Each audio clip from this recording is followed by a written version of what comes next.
कालचो पावसच म्हाका बरो वाटलो, नाहीतर इतके दिवस सुवर्णाच्या नजरेसारो कधीतरी जरासो भिजवत होतो. भिजल्यासारा कधी वाटलाच नाही, निसतोच आपलो गारटो. बाहेर कडकडीत ऊन आणि हे दात वगीच कडकडतात स्वतःहून. यंदाचो पाऊस आणि सुवर्णाची गेली 3 वर्षापासनाची नजर काडीचो फरक नाही. जरासो रिपरिपता आणि मग कायच नाही. ता म्हणता माका पाऊस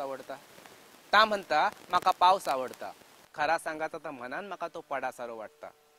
आई म्हणता भाता कर आपली वरीसभर खाऊचा काय. अगे भाताचा काय घेऊन बसलं, भात काय इकत घेशील पण ह्यो पाऊस म्हणावा सुवर्णाच्या नजरेत जाऊन दे, माझ्यावर बरसान दे, नाही तर मी आयुष्यावर करूचा काय. जाऊन दे, प्रत्येकाचा पाऊसच येगळो. पण काल मात्र पाऊस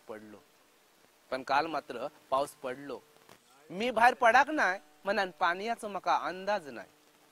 पण शेतार गेलेला सुवर्णा छत्रेचे मोडके काडियो घेऊन कुडकुडत आमच्या घरात शिरला.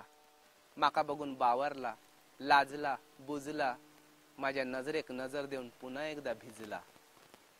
माका पाण्याचा अंदाज इलो. त्याच्या वल्या केसात ना एक थेंब त्याच्या वल्या गालार